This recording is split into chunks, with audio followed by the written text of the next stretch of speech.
ಮುಖ್ಯಮಂತ್ರಿ ಕುಮಾರಸ್ವಾಮಿ ಅವರು ಫೋನ್ ಸಂಪರ್ಕದಲ್ಲಿದ್ದಾರೆ. ಒಂದ್ ನಿಮಿಷ, ಮಾಜಿ ಮುಖ್ಯಮಂತ್ರಿ ಕುಮಾರಸ್ವಾಮಿ ಅವರು ಫೋನ್ ಸಂಪರ್ಕದಲ್ಲಿದ್ದಾರೆ. ಕುಮಾರಸ್ವಾಮಿ ಅವರು ನಮಸ್ಕಾರ. ನಮಸ್ಕಾರ ಬ್ರದರ್. ಅಭಿನಂದನೆಗಳು ತಮಗೆ.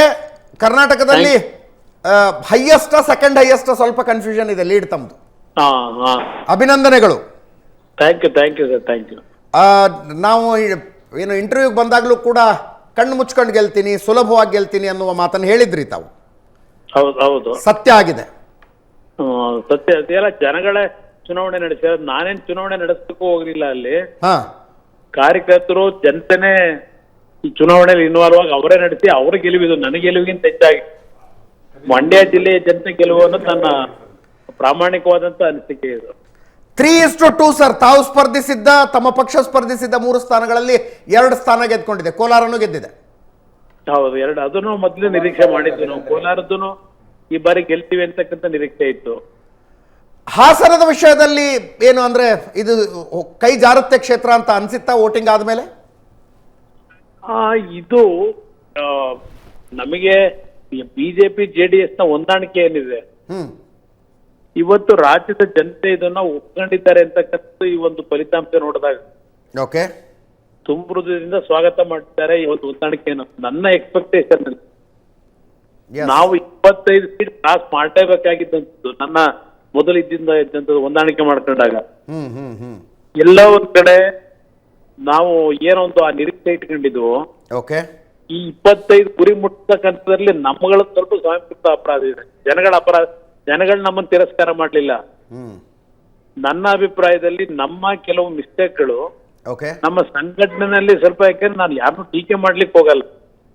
ನರೇಂದ್ರ ಮೋದಿ ಅವರ ಶ್ರಮ ಏನಿದೆ, ಏಕಾಂಗಿಯಾಗಿ ಅವರು ಇಡೀ ದೇಶದಲ್ಲಿ ಅವ್ರು ಕೊಟ್ಟಿರೋ ಶ್ರಮ ಏನಿದೆ, ಆ ಶ್ರಮಕ್ಕೆ ನಾನು ನಮ್ಮ ರಾಜ್ಯದಿಂದ ಹೊಂದಾಣಿಕೆ ಮಾಡ್ಕೊಂಡ ದಿನವೇ ಕನಿಷ್ಠ 25-26 ಸ್ಥಾನ ಇವತ್ತು ಕೊಡ್ತಕ್ಕಂಥದ್ದಕ್ಕೆ ನಾವು ಹೋರಾಟ ಮಾಡಬೇಕು ಅನ್ನೋದು ಆಸೆ ಇತ್ತು ನನಗೆ. ಚಿಕ್ಕಬಳ್ಳಾಪುರ ಗೆದ್ದಿದೆ, ಮೈತ್ರಿ ವರ್ಕ್ ಆಗಿರುವಂತಹ. ತುಮಕೂರು ಗೆದ್ದಿದ್ದಾರೆ ದೇವೇಗೌಡರು. ಹಾಸನ ಬಿಟ್ಟರೆ ಅತಿ ಹೆಚ್ಚು ಹೋಗಿದ್ದೆ ತುಮಕೂರಿಗೆ, ಗೆದ್ದಿದ್ದೀರಿ. ಚಿತ್ರದುರ್ಗ ಗೆದ್ದಿದ್ದೀರಿ. ಹೌದು, ಮೈಸೂರು ಗೆದ್ದಿದ್ದೀವಿ. ಅಲ್ಲಿಂದ ಬೆಂಗಳೂರಿನಲ್ಲಿ ಸೆಂಟ್ರಲ್ ಒಂದು ಸ್ವಲ್ಪ ನಮ್ಮ ನಿರೀಕ್ಷೆ ಹುಸಿ ಆಯ್ತು. ಅಲ್ಲಿ ಸ್ವಲ್ಪ ಮೊದ್ಲಿಂದಲೂ ಸ್ವಲ್ಪ ಸಮಸ್ಯೆ ಹೇಳ್ತಿದ್ರು. ಹೌದು. ಚಾಮರಾಜನಗರದ್ದು ನಾನು ಸ್ವಲ್ಪ ಹಲವಾರು ಬಾರಿ ನಾನು ಕೆಲವು ಸಲಹೆ ಕೊಟ್ಟೆ, ಅದು ಸ್ವಲ್ಪ ನಾವು ಇಂಪ್ಲಿಮೆಂಟ್ ಮಾಡಕ್ ಆಗಲಿಲ್ಲ. ಇಲ್ಲ, ಚಾಮರಾಜನಗರದ್ದು ನಮಗೆ ಗೆಲ್ಲಕ್ಕೆ ಅವಕಾಶ ಇತ್ತು. ಬೇರೆ ಸ್ವಲ್ಪ ಅಲ್ಲಿ ಬೇರೆ ರೀತಿಯಲ್ಲಿ ಕೆಲವು ತಪ್ಪುಗಳಾಯ್ತು ಅಂತ ನನ್ನ ಅಭಿಪ್ರಾಯ. ಇಲ್ಲೇ ಇದ್ರೆ 14 ಸ್ಥಾನವು ಮೊದಲನೇ ಹಂತದಲ್ಲಿ ನಾವು ಗೆಲ್ಲಬೇಕಾಗಿತ್ತು. 14 ಗೆಲ್ತೀವಿ ಅಂತ ಹೇಳಿ. ಬೆಂಗಳೂರು ಗ್ರಾಮಾಂತರದ ಏನು ಇನ್ಪುಟ್ಸ್ ಏನಿತ್ತು ಸರ್? ನಾವೆಲ್ಲ ಮಾತಾಡ್ಕೊತಿದ್ವಿ, ಏನೇ ಡಿಸೈಡ್ ಆದ್ರೂ ಒಂದು 50,000ದಲ್ಲಿ ಡಿಸೈಡ್ ಆಗುತ್ತೆ. ಇವ್ರಿಗೆ ಗೆದ್ರು 50,000, ಅವ್ರಿಗೆ ಗೆದ್ರು 50,000 ಅಂತ. ನಿನ್ನೆ ರಾತ್ರಿನೂ ಸಹ ನಾನು ಡಾಕ್ಟರ್ ಮಂಜುನಾಥ್ ಅವ್ರಿಗೆ ಹೇಳಿದೆ, ನಿಮ್ಮ ಲೀಡ್ ಏನಿದ್ರು 1 ಲಕ್ಷದ ಮೇಲೆ ಇರುತ್ತೋ ಹೊರತು ಅದಕ್ಕಿಂತ ಕಡಿಮೆ ಆಗಲ್ಲ ಅಂತ ಹೇಳಿದೆ. ನಾನು ಕ್ಲಿಯರ್ ಆಗಿ ಹೇಳಿದ್ದೆ ಅವರಿಗೆ. ಅವರು ಕುಣಿಗಲ್ಲು ಮತ್ತೆ ಕೆಲವು ಭಾಗದಲ್ಲಿ ಸ್ವಲ್ಪ ಈಕ್ವಲ್ ಆಗ್ಬೋದು ಅನ್ನೋ ಲೆಕ್ಕಾಚಾರದಲ್ಲಿ ಇದ್ರು. ಅಲ್ಲೆಲ್ಲ ನೋಡಿ 24,000, 30,000 ಈ ತರ ಎಲ್ಲ ಲೀಡ್ ಅಲ್ಲೂ ಬಂದಿದೆ. ಕನಕಪುರ ಬಿಟ್ರೆ ಉಳಿದಿದ್ದು 7 ಕ್ಷೇತ್ರದಲ್ಲಿ ಲೀಡ್ ಇದೆಯಂತೆ. 7 ಕ್ಷೇತ್ರದಲ್ಲೂ ಲೀಡ್ ಬಂದಿದೆ. 1,92,000 ಸರ್ ಲೀಡು. ಕನಕಪುರದಲ್ಲಿ 70,000 ಲೀಡ್ ತಗೋತೀವಿ ಅಂತಿರೋರು. 70,000 ಅದು ಇವತ್ತು 20,000ಕ್ಕೆ ಬಂದಿದೆ. 22,000. ಕುಮಾರಸ್ವಾಮಿ ಅವರೇ, ಪ್ರಶಾಂತ್ ನಾಥು ಮಾತಾಡ್ತಾರೆ ಸರ್. ಕುಮಾರಸ್ವಾಮಿ ಅವರೇ ನಮಸ್ಕಾರ. ಪ್ರಶಾಂತ್ ನಾಥು. ನಮಸ್ತೆ ಸರ್, ಹೇಳಿ. ಕುಮಾರಸ್ವಾಮಿ ಅವರೇ, ಹಳೆ ಮೈಸೂರು ಭಾಗದಲ್ಲಿ ಬಿಜೆಪಿ ಜೆಡಿಎಸ್ನ ಮೈತ್ರಿ ಫಲಪ್ರದವಾಗಿದೆ ಅಂತಕ್ಕಂಥದ್ದು ಸ್ಪಷ್ಟವಾಗಿ ಕಾಣ್ತಾ ಇದೆ. ಮೈಸೂರು, ಮಂಡ್ಯ, ಬೆಂಗಳೂರು ಗ್ರಾಮಾಂತರದಂಥ ಕೋಲಾರ, ಚಿಕ್ಕಬಳ್ಳಾಪುರ, ತುಮಕೂರುದಂಥ ಕ್ಷೇತ್ರಗಳನ್ನು ಬಿಜೆಪಿ ಮತ್ತು ಜೆಡಿಎಸ್ ಗೆದ್ದುಕೊಂಡಿದೆ. ಆದರೆ ಗ್ಯಾರಂಟಿ ಇಫೆಕ್ಟ್ ಹೈದರಾಬಾದ್ ಕರ್ನಾಟಕದಲ್ಲಿ ಸ್ವಲ್ಪ ಜಾಸ್ತಿ ಆದಂತೆ ಕಂಡು ಬಂತು. ಅಂದರೆ 3ರಿಂದ 3.5% ಮತಗಳನ್ನು ಕಾಂಗ್ರೆಸ್ ಹೆಚ್ಚಿಸ್ಕೊಂಡಿದೆ ವಿಧಾನಸಭೆಗೆ ಹೋಲಿಸಿದ್ರೆ. ಇಲ್ಲ, ಅಲ್ಲಿ ಪ್ರಚಾರ ನಾನು ಕೆಲವು ವಿಷಯಗಳನ್ನ ಕ್ಯಾಮರಾ ಮುಂದೆ ಹೇಳಲಿಕ್ಕಾಗಲ್ಲ. ಓಪನ್ ಆಗಿ ಕೆಲವು ವಿಷಯ ಚರ್ಚೆ ಮಾಡ್ಲಿಕ್ಕಾಗಲ್ಲ. ನೀವು ಹೇಳಬೇಕು ಅನ್ನೋದಾದ್ರೆ ಹೈದರಾಬಾದ್ ಕರ್ನಾಟಕದ 5 ಕ್ಷೇತ್ರದಲ್ಲಿ ನಾವು ಗೆಲ್ಲಕ್ಕೆ ಅವಕಾಶ ಇತ್ತು. ಅಲ್ಲಿ ಕೆಲವು ನಮ್ಮ ಸ್ಟ್ರಾಟಜಿಗಳಲ್ಲಿ ನರೇಂದ್ರ ಮೋದಿ ಅವರ ಇಮೇಜ್ ಮೇಲೆ ನಾವು ಏನೇ ಮಾಡಿದ್ರು ಗೆಲ್ತೀವಿ ಅಂತಕ್ಕಂಥದ್ದು ಆ ಒಂದು ರೀತಿಯ ಒಂದು ಅತಿ ಒಂದು ಕಾನ್ಫಿಡೆನ್ಸ್ ಏನ್ ಇಟ್ಕೊಂಡಿದ್ವಲ್ಲ ಅದ್ರ ಮೇಲೆ ನಾವು ಗೆಲ್ತೀವಿ ಅಂತ ಹೇಳಿ ಅದ್ರಲ್ಲಿ ಸ್ವಲ್ಪ ಪೆಟ್ಟು ತಿಂದಿದ್ದೇವೆ. ಅಂದ್ರೆ ನನಗೆ ಅರ್ಥ ಆಯ್ತು, ನೀವು ಹೇಳಿರ್ತೀರಿ ಬಹುಶಃ ಭಗವಂತ ಖೂಬಾಗ್ ಇನ್ನೊಂದ್ಸಲ ಟಿಕೆಟ್ ಕೊಡೋದು ಬೇಡ ಅಂತ ನೀವು ಸಲಹೆ ಕೊಟ್ಟಿರ್ತೀರೋ ಏನೋ, ರಾಮುಲುಗ್ ಬೇಡ ಅಂತ ಸಲಹೆ ನಾನು ಸೀಟ್ ಕೊಡೋದಕ್ಕಿಂತ ಹೆಚ್ಚಾಗಿ ಓಕೆ ನಾವು ಕೆಲಸ ಮಾಡ್ತಕ್ಕಂಥ ಸ್ಟ್ರಾಟಜಿ ಇತ್ತಲ್ಲ ಹಾ ತುಂಬಾನೇ ಆಕ್ಚುಲಿ ಪ್ರಾಬ್ಲಮ್ಗಳಾಯ್ತು ಕೆಲವು ಕಡೆ. ಓಕೆ ಆಮೇಲೆ ಅವರು ದುಡ್ಡು ಖರ್ಚು ಮಾಡಿದ್ದಿದೆಯಲ್ಲ ಕಾಂಗ್ರೆಸ್ ನಾಯಕರುಗಳು, ಅದು ಇಲ್ಲಿ ಖರ್ಚೇ ಆಗ್ಲಿಲ್ಲ. ನನಗೆ ಆಶ್ಚರ್ಯ, ಉತ್ತರ ಕರ್ನಾಟಕ ಭಾಗದಲ್ಲಿ ಬಿಜೆಪಿ ಅಭ್ಯರ್ಥಿಗಳು ಚುನಾವಣೆ ನಡೆಸಿದ್ದು ಓಕೆ ಕೈ ಮುಕ್ಕೊಂಡು ಹೋದ್ರು ದುಡ್ಡು ₹1. ನಾನು ಅದನ್ನೇ ಹೇಳಿದೆ, ನಾನು ಅಮಿತ್ ಶಾ ಅವ್ರಿಗೆ ಏನ್ ಯಾವ ತರ ಚುನಾವಣೆ ನಡೆಸ್ತಿದಾರೆ ನಮ್ಮ ಅಭ್ಯರ್ಥಿಗಳು ಅಂತ. ಹೀಗಾದ್ರೆ ಇವತ್ತಿನ ಚುನಾವಣೆ ನಾವು ವಾಸ್ತವಾಂಶ ಅಕ್ಸೆಪ್ಟ್ ಮಾಡ್ಬೇಕಾಗತ್ತೆ. ನೀವು ಬಿಜೆಪಿ ದುಡ್ಡಿನ ಕೊರತೆ ಅಂತ ನಾನು ನಿಮ್ಮ ಸಂದರ್ಶನ ಮಾಡುವಾಗ ಹೇಳಿದ್ರಿ, ಈಗಲೂ ಹೇಳ್ತಾ ಇದ್ದೀರಿ. ಇದು ಯಾಕೆ ನಮ್ಗೆ ಡೈಜೆಸ್ಟೇ ಆಗೋದಿಲ್ಲ ಕುಮಾರಸ್ವಾಮಿ ಅವರು, ಬಿಜೆಪಿ ಅವ್ರ ಹತ್ರ ದುಡ್ಡಿಲ್ವಾ ಅಂತ. ನನಗೆ ಅದೇ ಆಶ್ಚರ್ಯ. ಹಾ ನಿಮ್ಗೆ ಹೇಳ್ಬೇಕು ಅಂದ್ರೆ ನನಗೆ 3-4 ಸಲ ನಾನು ಹೇಳಿದೆ ಇದನ್ನ, ಇಲ್ಲ ಎಲ್ಲ ಒಂದ್ ಕಡೆ ಪೆಟ್ಟು ತಿಂತೀರಿ ನೋಡಿ ಜೋಪಾನ ಅಂತ. ಇಲ್ಲೇ ಇದ್ದಿದ್ರೆ ನಮ್ಮ ಎಕ್ಸ್ಪೆಕ್ಟೇಷನ್ 25-26 ಇತ್ತು. ಓಕೆ ಅದ್ ಯಾವುದೇ ಕಾರಣಕ್ಕೂ ಅದು ಕಡಿಮೆ ಆಗಿ ಸಾಧ್ಯವೇ ಇರಲಿಲ್ಲ ನನ್ನ ಅಭಿಪ್ರಾಯದಲ್ಲಿ. ಯಾವ ನಿಮ್ ಗ್ಯಾರಂಟಿ ಸ್ಕೀಮ್ಗಳು ಯಾವುದು ಸಹ ಇವತ್ತು ಇನ್ಫ್ಲೂಯೆನ್ಸ್ ಆಗಿಲ್ಲ. ಬಟ್ 3-4% ಓಟ್ ಜಾಸ್ತಿ ಆಗಿದೆ ಸರ್ ಕಾಂಗ್ರೆಸ್ಗೆ. ವೋಟ್ ಜಾಸ್ತಿ ಆಗಿದೆ, ಅದಕ್ಕೆ ಕಾರಣ ಸ್ಥಳೀಯವಾಗಿ ಕೆಲವರಲ್ಲಿ ಇದ್ದಂತ ಒಂದು ವಿಶ್ವಾಸದ ಕೊರತೆಗಳು ಸ್ಥಳೀಯವಾಗಿ ಅದು ಸ್ವಲ್ಪ ಪ್ರಾಬ್ಲಮ್ ಆಯ್ತು. ಓಕೆ ಇಲ್ಲೇ ಯಾಕೆಂದ್ರೆ ನನ್ನ ಅಭಿಪ್ರಾಯದಲ್ಲಿ ಇವತ್ತು ಈ ಕಾಂಬಿನೇಷನ್ ಅಲ್ಲಿ ಇವತ್ತು ನರೇಂದ್ರ ಮೋದಿ ಅವರಿಗೆ ನಾವು ಇವತ್ತು ಇಲ್ಲಿಂದ 25 ಸೀಟ್ ಕೊಡ್ಲೇಬೇಕಾದಂತ ಒಂದು ವಾತಾವರಣ ಇದ್ದಂಥದ್ದು ನಮಗೆ. ನಾನು ಯಾರ ಬಗ್ಗೆ ದೂರ್ಲಿಕ್ಕೆ ಹೋಗಲ್ಲ ಇಲ್ಲಿ. ನಾವು ಇದ್ದಂತ ಅವಕಾಶನ ನಮ್ಮ ಕೈಲೇ ಇದ್ದಂಥದನ್ನ ಎಲ್ಲ ಒಂದ್ ಕಡೆ ನಮ್ಮ ಒಂದು ಮಿಸ್ಟೇಕ್ಗಳು ಮಾಡ್ಕೊಂಡ್ವಾ ಅನ್ನೋದು ಅಷ್ಟೇನೆ. ಕುಮಾರಸ್ವಾಮಿ ನೀವೊಬ್ಬ ಒಳ್ಳೆ ಪೊಲಿಟಿಕಲ್ ಒಂದು ಅನಾಲಿಟಿಕಲ್ ಮೈಂಡ್ ಕೂಡ ಹೌದು. ನಾವು ಕರ್ನಾಟಕದಿಂದ ಸ್ವಲ್ಪ ದಿಲ್ಲಿ ದೃಷ್ಟಿಯಿಂದ ನೋಡೋಣ. 2 ಬಾರಿ ಭರ್ಜರಿ ಬಹುಮತ ಪಡೆದ ಬಿಜೆಪಿ ಹೆಚ್ಚು ಕಡಿಮೆ 40 ಕ್ಷೇತ್ರಗಳನ್ನ, ಮೆಜಾರಿಟಿಗೆ 40 ಕ್ಷೇತ್ರಗಳಲ್ಲಿ ಕಡಿಮೆ ತೋರಿಸ್ತಾ ಇದೆ. NDA ಬಹುಮತದ ಅಂಕಿಯನ್ನು ದಾಟ್ತಾ ಇದೆ, ಆದರೆ ಏಕಾಂಗಿಯಾಗಿ ಬಿಜೆಪಿ ಅಧಿಕಾರ ಹಿಡಿತಾ ಇಲ್ಲ. ಎಲ್ಲಿ ತಪ್ಪು ಅಂತ ನಿಮ್ಗೆ ಅನ್ಸುತ್ತೆ, ಅಥವಾ ನಿಮಗಿದು ಎಕ್ಸ್ಪೆಕ್ಟೆಡ್ ಇತ್ತ?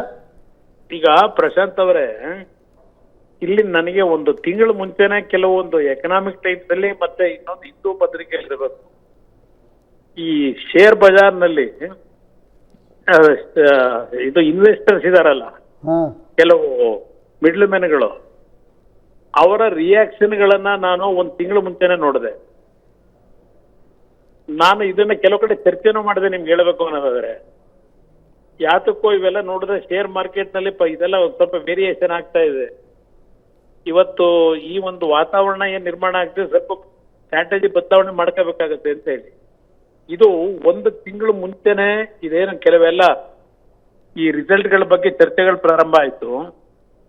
ಒಂದ್ ಕಡೆ ಈ ಒಂದು ಎಲೆಕ್ಷನ್ ಸ್ಟ್ರಾಟಜಿನಲ್ಲಿ ಅದು ಉತ್ತರ ಪ್ರದೇಶದ್ದು ಯಾರು ಸಹ ಊಹೆ ಮಾಡಿಲ್ಲ ನನ್ನ ಅಭಿಪ್ರಾಯದಲ್ಲಿ. ಬಟ್ ನಾನು ಕೆಲವ್ರನ್ನ ಕೇಳಿದೆ ಉತ್ತರ ಪ್ರದೇಶದ್ದು, ನನಗೆ ಕೆಲವು ಸ್ನೇಹಿತರುಗಳು ಹೇಳಿದಾಗ ಆಶ್ಚರ್ಯ ಆಯ್ತು. ಅವ್ರು ನನ್ನ ಹತ್ರ ಬಹಳ ಕಾನ್ಫಿಡೆಂಟ್ ಆಗಿ ಹೇಳಿದ್ರು 40 ಸೀಟು INDA ಬರುತ್ತೆ ಅಂದ್ರು. ನಾನು ಎಲ್ಲಾದ್ರೂ ಉಂಟಾ ಅಂತ ಹೇಳಿದೆ ಅವ್ರಿಗೆ. ನೋಡಿ ಸರ್ ಹೇಳಿದ್ವಿ 50-50 ಇದೆ ಈ ಸಲ ಚಾನ್ಸು ಉತ್ತರ ಪ್ರದೇಶದಲ್ಲಿ, ಸಾಧ್ಯವೇ ಇಲ್ಲ ಅಂತ. ಇವನ್ ಹರಿಯಾಣ ಬಗ್ಗೆ ಹೇಳ್ತಿದ್ರು. ಅದರಿಂದ ಇಲ್ಲಿ ನಾವು ಸ್ಟ್ರಾಟಜಿನಲ್ಲಿ ಸ್ವಲ್ಪ ಎಲ್ಲೋ ಒಂದ್ ಕಡೆ ನಮ್ಮ ಒಂದು ಸ್ಥಳೀಯವಾಗಿ ಸಮಸ್ಯೆಗಳು ಉದ್ಭವ ಮಾಡ್ಕೊಂಡ್ವಾ ಅಂತ. ಈಗ ಕಾಂಗ್ರೆಸ್ ಮೈತ್ರಿಕೂಟಕ್ಕೆ ಸ್ಥಾನಗಳ ಕೊರತೆ ಇದೆ ಸರ್, ಒಂದು ಪ್ರಯತ್ನ ಮಾಡಿಬಿಡ್ಬೇಕು ಅಂತಾರ ಅವರು. ಕೊರತೆ ಇಲ್ಲ, ಇಲ್ಲಿ NDA ಅಲಯನ್ಸ್ ನಲ್ಲಿ ಬಿಜೆಪಿ ನಾಯಕತ್ವದಲ್ಲಿ ನರೇಂದ್ರ ಮೋದಿ ಅವ್ರ ನಾಯಕತ್ವದಲ್ಲಿ ಸರ್ಕಾರ ಮಾಡೋದೇನು ಅಂತ ಒಂದು ಸಮಸ್ಯೆ ಏನಿಲ್ಲ ಇಲ್ಲ ಅಂತೀರಿ? ಓಕೆ, ಇಲ್ಲ 100% ನರೇಂದ್ರ ಮೋದಿ ಅವ್ರ ನಾಯಕತ್ವದಲ್ಲಿ ಸರ್ಕಾರ ಆಗುತ್ತೆ. ಓಕೆ, ಈಗ ನಿತೀಶ್ ಕುಮಾರ್, ಚಂದ್ರಬಾಬು ನಾಯ್ಡು ಅವ್ರಿಗೆ ಆ ಕಡೆನೂ ಇದ್ ರೂಢಿ ಇದೆ, ಈ ಕಡೆನೂ ಇದ್ ರೂಢಿ ಇದೆ. ಅಪ್ರೋಚ್ ಡೆಫಿನೆಟ್ಲಿ ಮಾಡ್ತಾರೆ. ಪ್ರೆಸೆಂಟ್ ಇವತ್ತು ಚಂದ್ರಬಾಬು ನಾಯ್ಡು ಅವರಾಗ್ಲಿ ನಿತೀಶ್ ಕುಮಾರ್ ಆಗ್ಲಿ ಹೋಗ್ಲಿಕ್ಕೆ ಸಾಧ್ಯ ಇಲ್ಲ ನನ್ನ ಅಭಿಪ್ರಾಯದಲ್ಲಿ. ಎಸ್.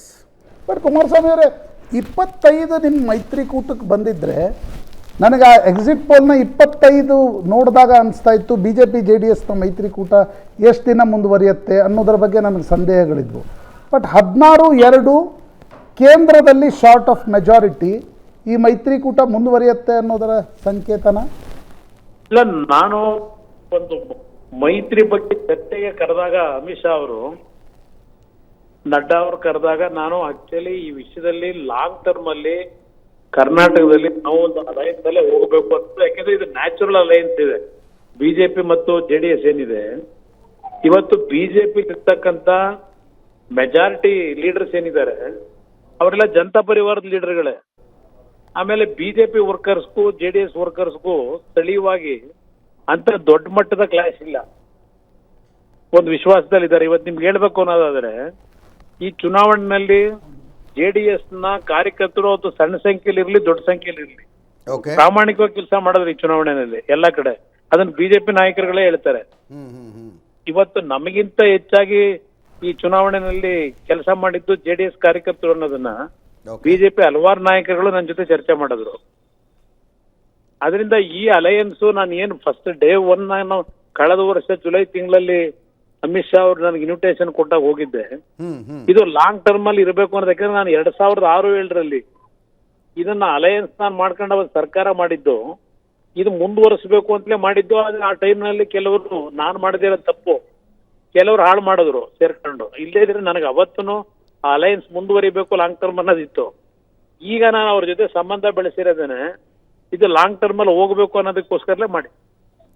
ರವಿಕುಮಾರ್ ಅವರು ಮಾತಾಡ್ತಾರೆ. ಕುಮಾರಸ್ವಾಮಿ ಅವರೇ. ಕುಮಾರಸ್ವಾಮಿ ಸರ್, ಹಾ ಹೇಳಿ ಹೇಳಿ. ತಮಗೆ ಬಹಳ ದೊಡ್ಡ ಗೆಲುವನ್ನ ತಂದುಕೊಟ್ಟಿದ್ದೀರಿ, ನಿಮಗೆ ಅಭಿನಂದನೆಗಳು. ಬಹುಶಃ ಕರ್ನಾಟಕ ರಾಜ್ಯದಲ್ಲಿ ಹೈಯೆಸ್ಟ್ ಲೀಡ್ ನಿಮ್ದು. ಹೌದೌದೌದು. ಹಾಗಾಗಿ ತಮಗೆ ಅಭಿನಂದನೆಗಳು. ನಾನೇ ನೋಡಿದ್ದೀನಿ ತುಮಕೂರಿನಲ್ಲಿ, ಚಿತ್ರದುರ್ಗದಲ್ಲಿ ನೀವು ಕಾರ್ಯಕ್ರಮಗಳು ಬಂದಾಗ ನಾನು ಜೊತೆಗಿದ್ದೆ. ಚಿತ್ರದುರ್ಗದಲ್ಲಿ ಬಂದಾಗ ಸೊ ಚಿತ್ರದುರ್ಗ ಗೆಲ್ಲೋದಕ್ಕೆ, ತುಮಕೂರು ಗೆಲ್ಲೋದಕ್ಕೆ, ಮೈಸೂರು, ಈ ಕಡೆ ದಕ್ಷಿಣ ಕರ್ನಾಟಕದಲ್ಲಿ, ಹಳೆ ಕರ್ನಾಟಕ, ಕರ್ನಾಟಕದಲ್ಲಿ ಗೆಲ್ಲೋದಕ್ಕೆ ತಮ್ಮ ಪಾತ್ರ ಬಹಳ ದೊಡ್ಡದಿದೆ. ಹಾಗಾಗಿ ತಮಗೆ ತುಂಬ ಹೃದಯದ ಅಭಿನಂದನೆಗಳನ್ನ ಈ ಸಂದರ್ಭದಲ್ಲಿ ಸಲ್ಲಿಸ್ತೇನೆ. ಕುಮಾರಸ್ವಾಮಿ ಅವರೇ, ಈ ನಂಬರ್ಸ್ ಗಳನ್ನ ಗಮನಿಸಿದಾಗ ಪ್ರಶಾಂತ್ ಮಾತಾಡೋದು, ಕರ್ನಾಟಕದಲ್ಲಿರ್ಲಿ ಡೆಲ್ಲಿಯಲ್ಲಿರ್ಲಿ ಯಾರಿಗೂ ಸಮಾಧಾನವನ್ನ ಈ ನಂಬರ್ಸ್ಗಳು ತಂದು ಕೊಡ್ತಾ ಇಲ್ಲ. ನಿಮಗೆ 3ರಲ್ಲಿ 2 ಗೆದ್ರಿ, ಹಾಸನ ನಿಮ್ಮ ಒಂದು ತವರು ಜಿಲ್ಲೆ ಕಳ್ಕೊಂಡ್ರಿ. ಸಿದ್ದರಾಮಯ್ಯನವರು ಡಬಲ್ ಡಿಜಿಟ್ 20 ವರ್ಷಗಳ ನಂತರ ಕಾಂಗ್ರೆಸ್ ರೀಚ್ ಆಗಿದೆ. ಸಿದ್ದರಾಮಯ್ಯನವ್ರಿಗೆ ಮೈಸೂರು ಗೆಲ್ಲಕ್ಕಾಗಲಿಲ್ಲ, DK ಶಿವಕುಮಾರ್ಗೆ ಬೆಂಗಳೂರು ಗ್ರಾಮಾಂತರ ಗೆಲ್ಲಕ್ಕಾಗಲಿಲ್ಲ. ಅದರ 10 ಸೀಟನ್ನು ಕಾಂಗ್ರೆಸ್ ಗೆಲ್ತಾ ಇದೆ. BJP ಬಹುತೇಕ ಕ್ಷೇತ್ರಗಳನ್ನು ಹಳೆ ಮೈಸೂರಿನಲ್ಲಿ ಗೆದ್ದುಕೊಂಡಿದೆ. ಬಟ್ ಹೈದರಾಬಾದ್ ಕರ್ನಾಟಕದಲ್ಲಿ ಒಂದು ವಲ್ನರೇಬಲ್ ಇದೆ ಅಂತಕ್ಕಂಥದ್ದು BJPಯ ಪರಿಸ್ಥಿತಿ. ಕೇಂದ್ರದಲ್ಲೂ ಕೂಡ NDA ಬಹುಮತಕ್ಕೆ ಬಂದಿದೆ, ಆದರೆ BJP ಏಕಾಂಗಿಯಾಗಿ ಬಹುಮತ ಸ್ಪಷ್ಟತೆಯನ್ನು ಹಿಡಿತಾ ಇಲ್ಲ. ಕಾಂಗ್ರೆಸ್ ಸೀಟ್ಗಳನ್ನು ಹೆಚ್ಚಿಗೆ ಮಾಡಿಕೊಂಡಿದೆ, ಆದರೆ ಸರ್ಕಾರವನ್ನು ರಚಿಸ್ತೀವಿ, BJPಯನ್ನು ತೆಗಿತೀವಿ ಅನ್ನುವ ಸ್ಥಿತಿಯಲ್ಲಿಲ್ಲ. ಇಲ್ಲಿಂದ ರಾಜಕಾರಣ ಬದಲಾಗತ್ತಾ? ಒಂದು ಸ್ಟೇಟಸ್ ಕೋ ಇತ್ತು 10 ವರ್ಷಗಳ ಕಾಲ. ಇಲ್ಲ, ಇಲ್ಲಿ ಈಗ ಪ್ರೆಸಿಡೆಂಟ್ ಯಾವುದೇ ರೀತಿ ದೊಡ್ಡ ಬದಲಾವಣೆ ತರೋದೇನು ಕಷ್ಟ. ನರೇಂದ್ರ ಮೋದಿ ಅವರ ನಾಯಕತ್ವದಲ್ಲಿ ಸರ್ಕಾರ ರಚನೆ ಆಗೋದು, ಯಾವುದೇ ರೀತಿಯಲ್ಲಿ ಯಾರನ್ನೇ ಡಿಸ್ಟರ್ಬ್ ಮಾಡಕ್ ಹೋದ್ರೂ ಆಗಲ್ಲ ನನ್ನ ವೈಯಕ್ತಿಕವಾದ ಅಭಿಪ್ರಾಯದಲ್ಲಿ. ಈಗ ಈಗಿನ ಒಂದು ಪರಿಸ್ಥಿತಿಗೆ ಕಾರಣಗಳು ನಾನಾ ರೀತಿನಲ್ಲಿದೆ. ಇವತ್ತು ನರೇಂದ್ರ ಮೋದಿ ಅವರ ಒಂದು ವೇಗ ಏನಿತ್ತು, ಇವತ್ತು ಹಲವಾರು ವಿದೇಶಿ ಶಕ್ತಿಗಳು ಸಹ ಆ ಒಂದು ಶಕ್ತಿಯನ್ನು ಕುಂಠಿತ ಮಾಡಬೇಕು ಅನ್ನೋದು ಕಾಣದ ಕೈಗಳು ಕೆಲಸ ಮಾಡಿದೆ ಅನ್ನೋದು ತುಂಬಾ ದೊಡ್ಡ ಮಟ್ಟದಲ್ಲಿ ಚರ್ಚೆ ಇದೆ. ಬಹಳ ಜನ ಹೇಳ್ತಾರೆ ಅದನ್ನ, ವಿದೇಶದ ಕೈವಾಡಗಳಿದೆ ಅಂತಕ್ಕಂಥದ್ದು. ಯಾಕೆಂದ್ರೆ ನಾನು 95ರಲ್ಲಿ ದೇವೇಗೌಡರು ಮುಖ್ಯಮಂತ್ರಿ ಇದ್ದಾಗ ಕೆಲವು ಅಲ್ಲಿ ರಾಜಕೀಯ ಘಟನೆಗಳು ನಡೆದಾಗ ನಾನು ಅಲ್ಲೊಬ್ಬ ಸಾಕ್ಷಿ ಇದ್ದೆ MP ಆಗಿ. ಅವತ್ತು ಏನೇನು ನಡೀತು ಅಂತಕ್ಕಂಥದ್ದು ನನಗೆ ಹತ್ರದಿಂದ ನೋಡಿದ್ದೇನೆ. ಇಲ್ಲಿ ನಮ್ಮ ದೇಶದಲ್ಲಿ ಇವತ್ತು ಯಾವೊಂದು ಆರ್ಥಿಕವಾಗಿರ್ಬೋದು ಸ್ಟೆಬಿಲಿಟಿನಲ್ಲಿ ಇವತ್ತು ಈ ದೇಶದಲ್ಲಿ ಇವತ್ತು ನಾವೇನು ಬಹಳ ಸ್ಪೀಡ್ ಆಗಿ ಇವತ್ತು ನರೇಂದ್ರ ಮೋದಿ ಅವ್ರ ನಾಯಕತ್ವದಲ್ಲಿ ಶಕ್ತಿ ಬೆಳೀತಾ ಇತ್ತು, ಆ ಶಕ್ತಿನ ಕುಂಠಿತಗೊಳಿಸಬೇಕು ಅನ್ನೋದೇ ಕೆಲವರು ಉದ್ದೇಶಗಳಿತ್ತು, ಕೆಲವು ವಿದೇಶಿ ಶಕ್ತಿಗಳದು.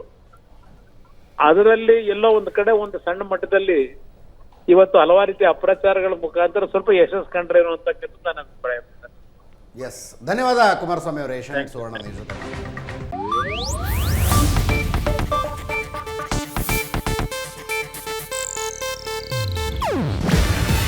ಇದು ಏಷ್ಯಾನೆಟ್ ನ್ಯೂಸ್ ನೆಟ್ವರ್ಕ್ ಪ್ರಸ್ತುತಿ. ನೀವು ನೋಡ್ತಿದ್ದೀರಾ ಏಷ್ಯಾನೆಟ್ ಸುವರ್ಣ ನ್ಯೂಸ್.